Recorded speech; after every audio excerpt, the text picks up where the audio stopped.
take us off of mute today? That'd be great. That'd be fantastic, actually.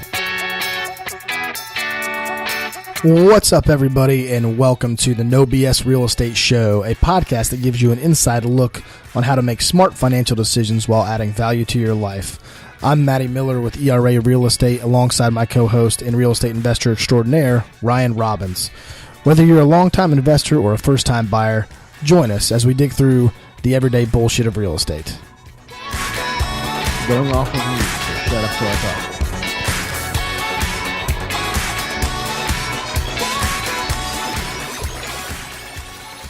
Ladies and gentlemen, welcome to the No BS Real Estate Podcast. I'm Matty Miller, your host. Ryan Robbins joining me today. How are you, sir? I'm here. How are you, Matt? I'm good. And I'm just glad that I actually have a place to live over my head and not get scammed. And I didn't give anybody, an unsuspecting character, my hard-earned money. And that's actually what we're here to talk about today. So kind of coinciding with the blog post that I just wrote last week on 904rents.com, which you can also check it out. I think I shared it on some social media stuff too as well. But basically talking about scams on rentals and, you know, what's the best way to protect yourself if you're an investor, if you hire a property management company, where's their liability come into play? That's a good question as well. So if you hire a property management company, what happens if your real estate, if your property does get scammed? Are they going to back you up? Are they going to hold true to their word? Is it their fault? Is it not their fault? All sorts of things are question marks here. So that's what we're going to talk about today. Talk about little smart lockboxes and, how that's creating a problem. And is technology really actually helping us rent these properties faster, more efficiently, and without scams? So an often debated topic in property management, but I have some numbers to back up. Faster and more efficiently, yes. Without scams, Not so much, right? know. So I guess does that play into how efficient you are? Yeah. So anyway, and it really has come up a lot lately because we've actually had quite a few in the last three. In my article that I wrote, there's actually 3 issues in the last 6 months. We've had 3 of them. These are just news stories that have covered each scam. There's one in St. Augustine. There's been a couple in Jacksonville. And these are pretty elaborate scams. I mean, these criminals at this point are going to a very, very, very lengthy process to try to make, $4,000, $3,000 and be out.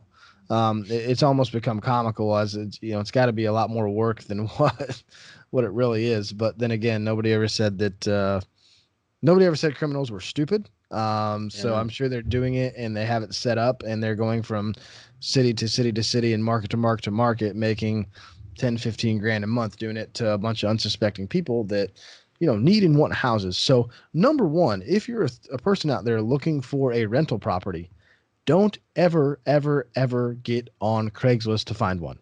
Stop. Okay.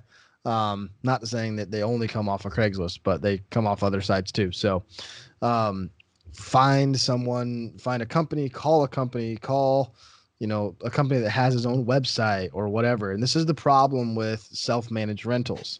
You don't know who you're talking to with a lot of these too.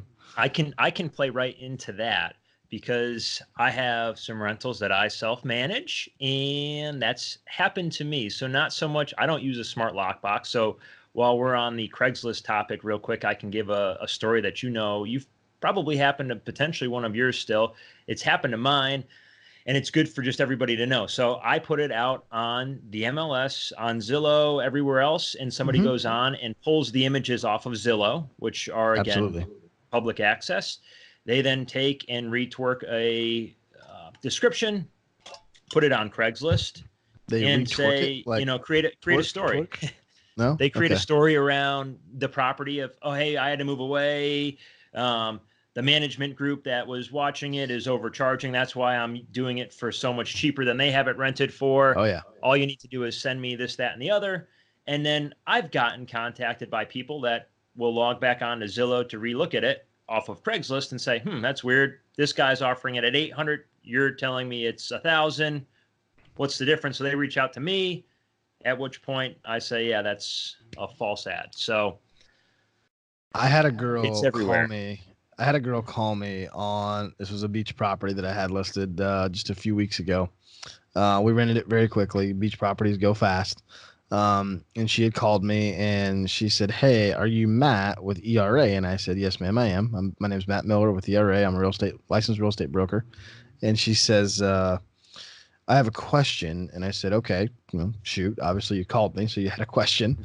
I had a question, and I said, "Go ahead." He says, "Hey, do you have a property listed out on, 123 ABC Street?" And I said, "Yes, ma'am, I did." She says, "Well, was it listed for 1,700?" And I said, "No, ma'am, the actual listing price is 2022 or something like that. I can't remember what it was." And she said, "Okay, well, I've been in contact with a guy via email that says he's the owner, and his name's not. I don't remember what the name she like threw out was." And she says, he doesn't have a foreign accent, does he?" And I said, "No, ma'am. The owner does not have a foreign accent. And the owner lives in Atlantic Beach." So she goes, "Oh." And I'm like, "Okay, so what happened?" And she's like, "Well, I was giving him all my information." I said, "Like, what information?" I'm thinking like phone number, email, whatever. She's like, um, "Well, I gave him a credit card number and Oh, my God. social and my social." And honestly, sometimes I just this is a young girl. I mean, Yeah. she had to be 21, 22, maybe 23 years old, maybe a college student.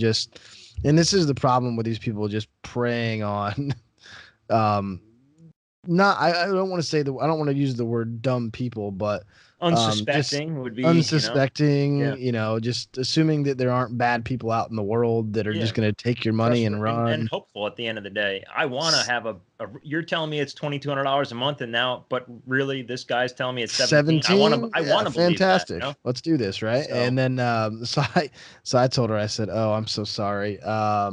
First thing you need to do is you need to call the cops. I don't know if they're going to be able to do anything, but you at least need to notify them.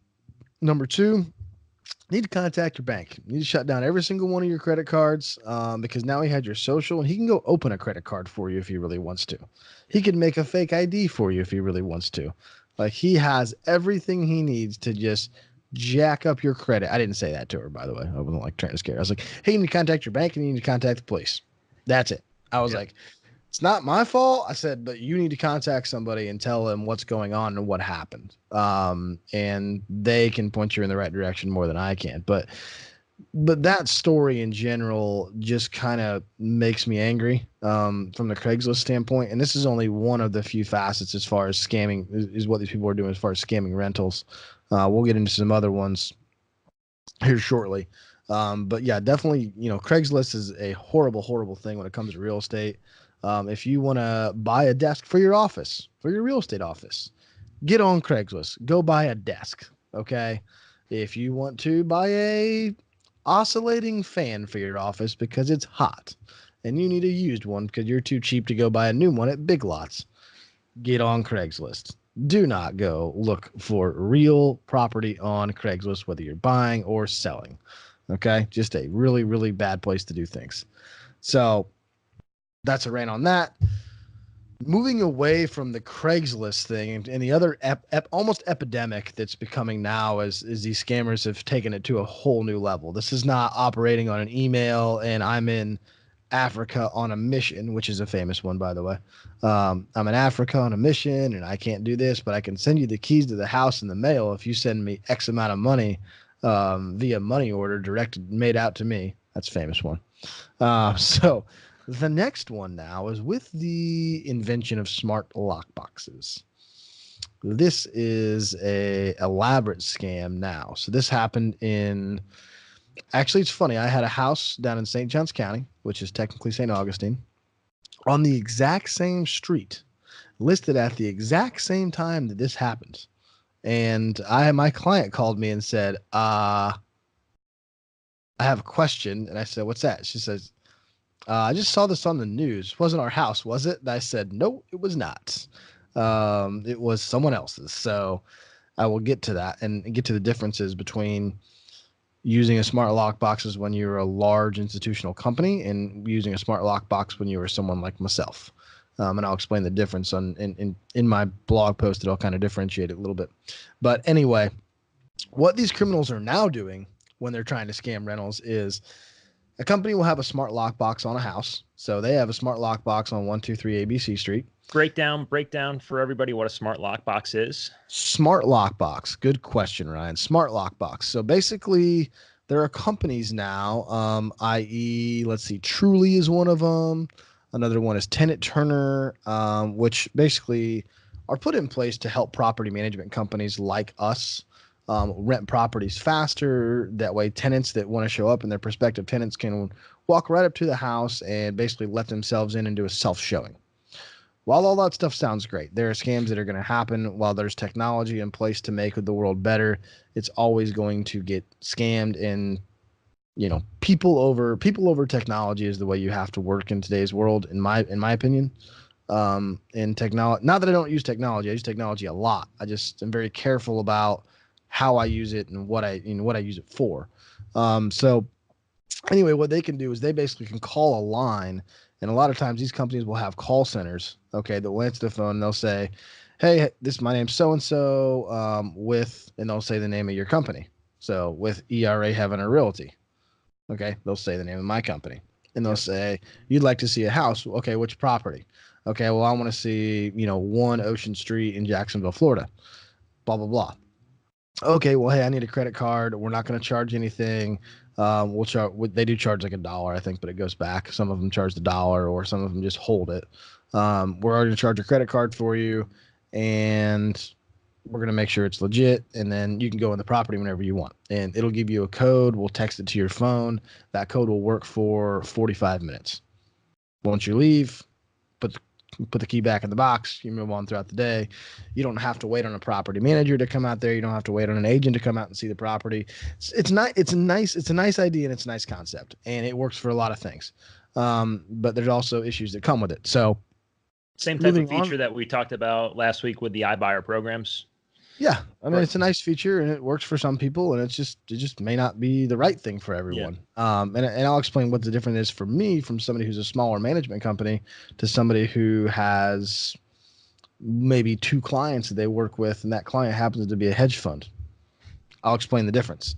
And for me, well, I'll move into the scam real quick. So what they're actually doing is someone will show up to the property. So they'll call the scammer will call that person. They'll call the listing company and say, hey, my name's Joe Schmo, and I want to look at this property on such and such a date.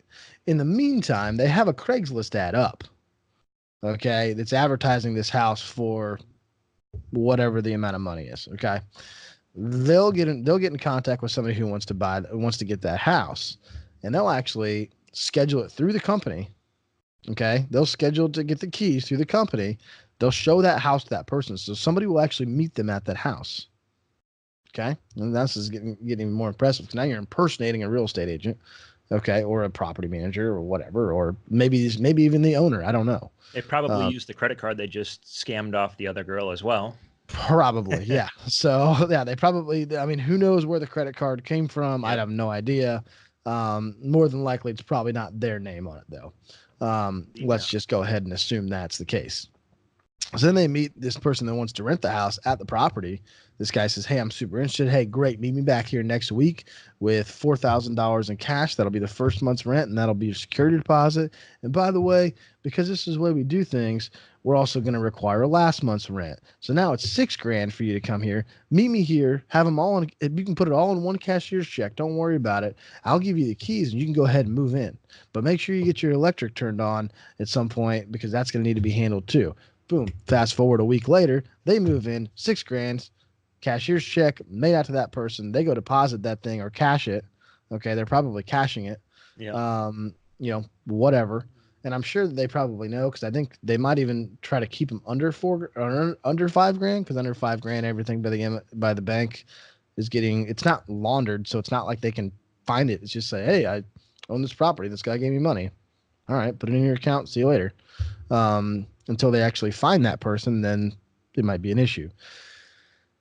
Then fast forward 4 days later, owner of the actual property / property manager of the company knocks on the door and says, hello, hello, why are you here? You're not supposed to be here. Oh, by the way, I paid the owner of the property $6,000. I have a lease right here, by the way, and the lease is off of legalzoom.com. So it's something he just printed off the internet that doesn't even mean anything. Here's my lease. I have rights to this property. Representative of that company says, absolutely no, you don't. You're technically squatting. You don't have, that lease is not legal. That is not the owner of the property. Yada, yada, yada. Okay. Now let's flip it back to the situation that, okay, now you have to do an eviction. You have to get this person out of there, or you might just leave them and do a legit lease. I don't know. Maybe that's a thing. You could try that, I guess. I don't know. Maybe if I was in that situation and somebody got scammed and they had the money.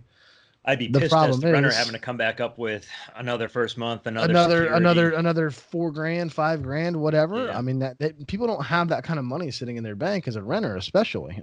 There's probably a reason why they're renting a home. They don't have, $20,000 to put a down payment on a house or whatever it may be. So I don't know how that situation works out. Obviously, I think they have to go through an eviction because that guy doesn't have money to pay. And he's not an approved client. He's not an approved tenant. He hasn't done a credit and background check on him. Who knows? So anyway, this is a large company that this happened to. And I just want to talk about the difference between someone like myself doing that and someone that's a large company that, it's a hedge fund or whatever that goes ahead and takes that on. The burden for me is my clients typically have 3 to 4 properties, sometimes even 1 or 2. Okay. If that happened to me on one of their properties, I would be raked over the coals. Okay.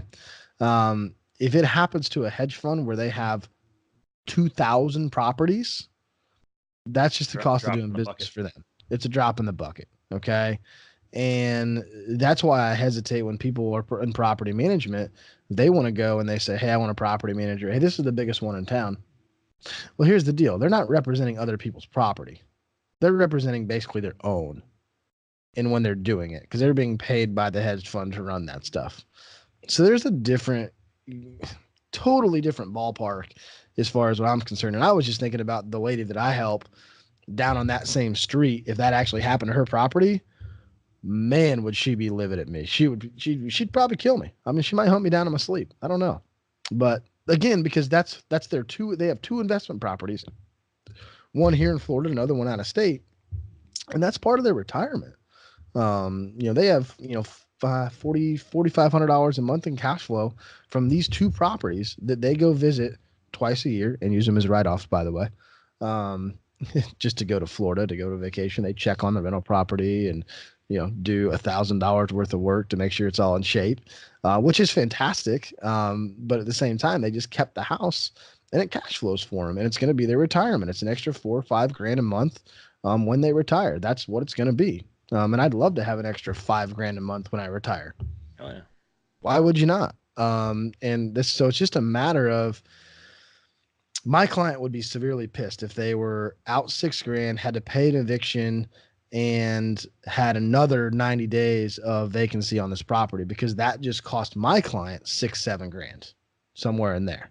So, and to that, if they're fortunate enough to be cash flowing, $1,500 or $2,000 a month on a paid off property, but the person that's still carrying a mortgage where their cash flow may only be $200 a month, that could be a year's worth of profit down the line, just because of that one incident.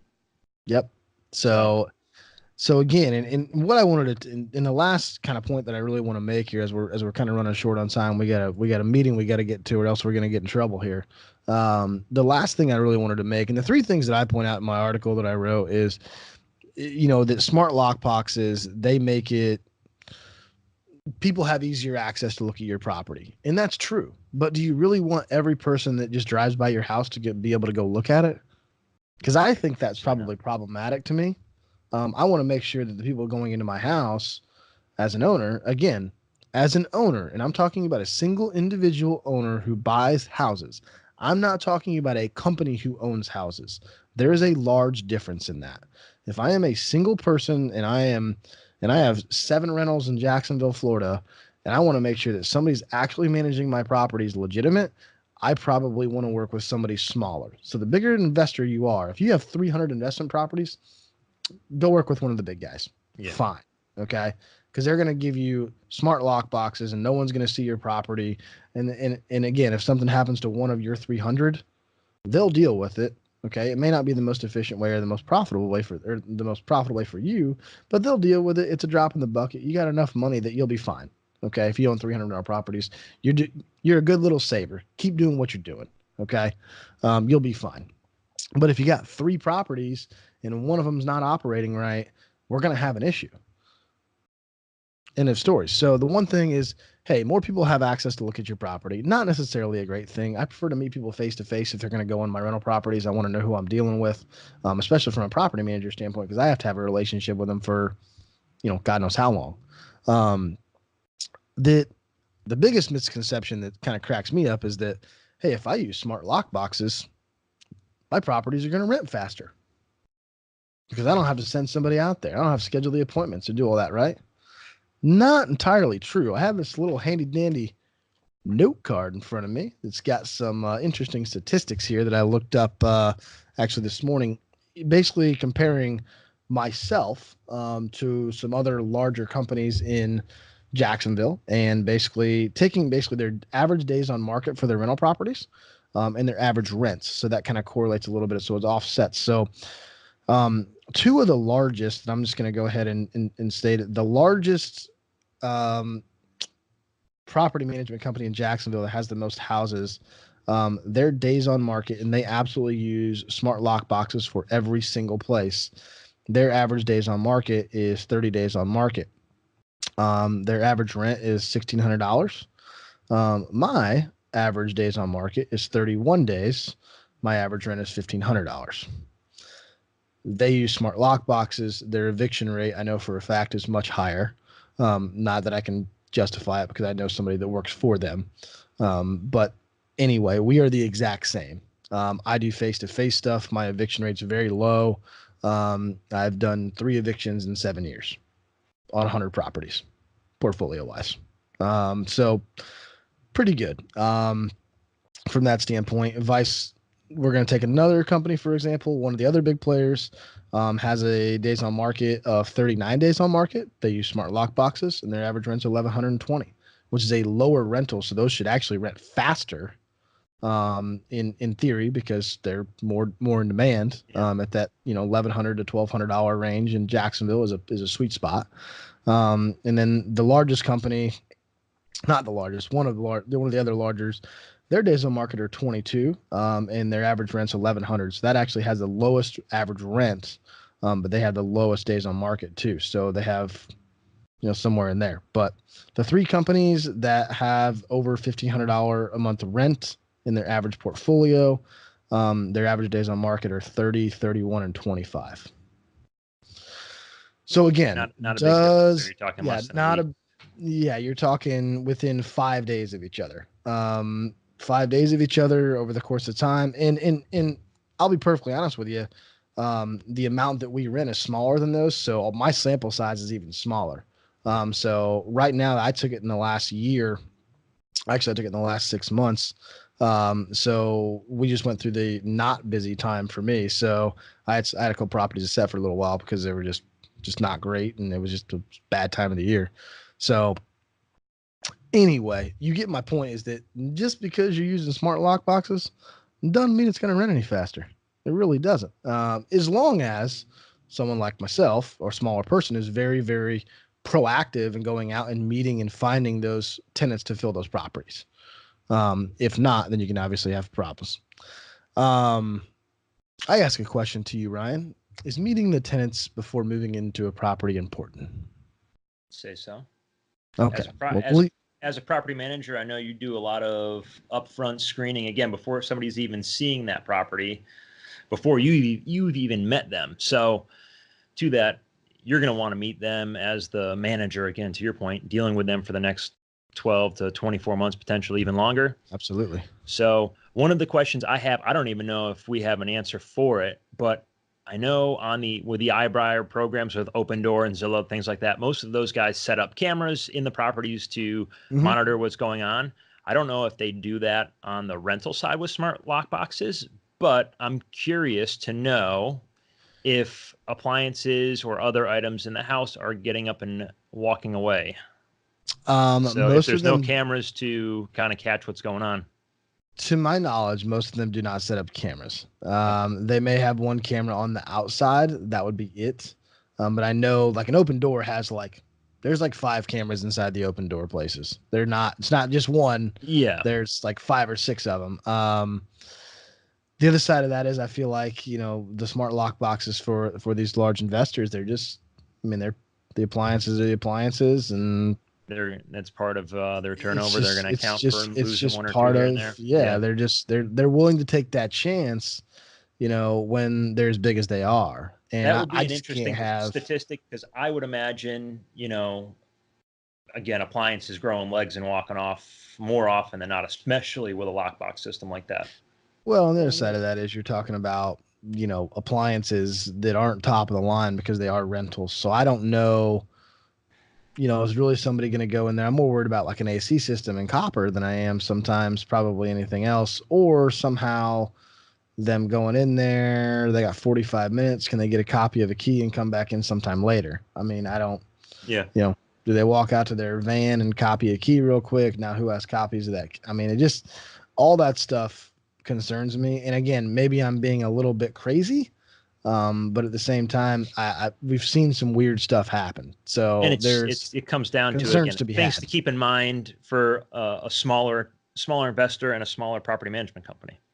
Yeah, So- I think that if you're a small business, you typically do business with other small companies, right? If you're a small coffee shop, do you do business with, do you do business with Starbucks? No, that's Yeah. another coffee company, but you probably get a small bakery to deliver goods to you. You probably have a local local coffee bean sourcer source it to you. If you're a local grocery store, do you contact Cisco Foods to have them deliver everything to you? Probably not, because the only way you're going to be differentiate yourself is probably by offering local homegrown goods. Like that's kind of the whole point of it. So if you're an investor out there and you're looking to get started, or you have a few properties in a certain area, whether it's Jacksonville or whether it's whatever city in the country, I would try to find somebody who's probably a smaller property manager who might be able to help you a little bit more and offer some better service, because I just feel like property management is becoming very institutionalized now that people have learned how to scale it with technology, and with technology becomes problems, and you're going to fight against that with every little thing that makes it easier for the property manager. Because I'm going to be honest with you, the smart lockbox has no benefit to the property owner itself. No. All the benefit is on the property manager's side. Okay. It's kind of creating laziness, but it's allowing me to grow my business, which I want to do as well. But I feel like there's ways to do that while still meeting every person I put in a property face to face and doing the showings and conducting those. Now, the way I get around that, I will honestly show a property probably once or twice most of the time, but I'm going to stack appointments. So I'll stack appointments and I'll make 5 people come out on a Saturday morning at 10 o'clock to 11 o'clock. They'll all walk through it. I'll get 3 applications off of that. The other 2 people will fade away. Another one drops out. I'm picking between 2 applications. Yeah. That's the most time efficient thing for me to do. I don't go meet one person unless it's like a one-off situation where we just haven't rented the property, and it's like, hey, well, I to that, guess I'm going to drive out there and meet them. If 15 people inquired on a smart lockbox and 15 people walked through it, you've pre-screened those 15. 5 filled out an application, so you already got 10 that you don't even have to worry about. Of those 5, you set appointments with them. 2 didn't show up, 3 were interested, 1 faded away, and again, you've got the best 2 out of those 15. And I've already done my weed out. And you've only walked potentially, 3 to 5 people through that property, as opposed to having another 10 plus walk through the property. And still, maybe you end up picking one of the random people that is worse off than 2 that actually put the effort in. So, yeah. And I've had people honestly that have had great credit that have come to me and have been horrible tenants. So where if I'd have met him, if I'd have met him in person or maybe done a little more research, when I was younger, I was quick to rent property because I was starting in it. It's like rent, rent, rent. I mean, it didn't matter who I put in, and it did too. So I mean, I don't want to say like it didn't, but like now I do a little more digging. I go through, I'll call their employer. I'll do all that stuff that needs to be done, and I'll make sure that they're legit on that front. And it's hard for me to believe that as many houses as some of those larger companies are renting, if they're really doing all those checks that they say they're doing. So that'd be an interesting one for those people out there using a property management company outside of your general area. Call them up, see if they use smart lockboxes or not. Yeah, find out. Interesting to see what they say. Yeah, you may not even know. No one, you may have a rental across the and it may not even be you don't know about. It may not even be something that they tell you. I think that most of them do because they want to make sure that it's okay that somebody's not going to be accompanied in your house when you do it. If you're a smaller investor in that portfolio, but I think most of them do tell them for the most part. But again, from a disclosure standpoint, they may say, hey, oh yeah, we're going to use a smart lockbox and people are going to be able to get in your house very quickly. We'll find a tenant for you. And they're spinning it. Hey, we can find somebody quicker. We can find somebody quicker. Not really, man. If I put a freaking listing up there and it's low in a low inventory area, dude, my phone will blow up for like a day or two, and I'll just send them all. I'll send them all a text message back and say, hey, we're having an open house on Saturday morning at 10 o'clock.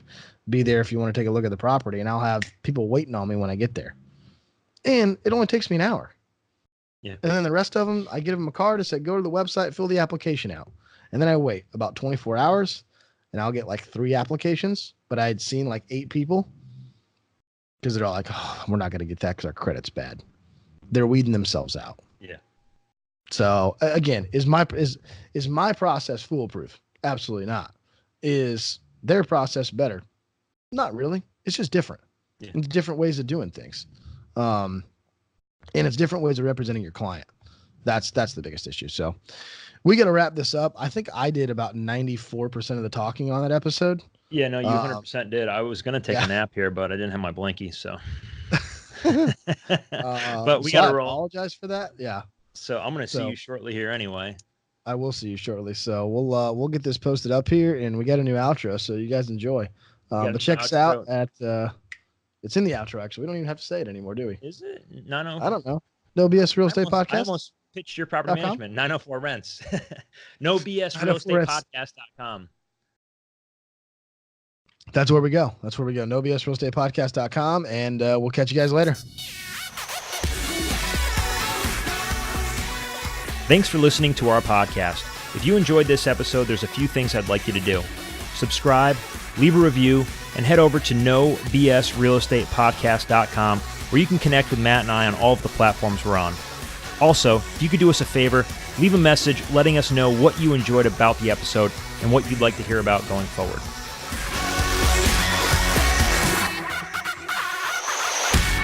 Publish this bitch.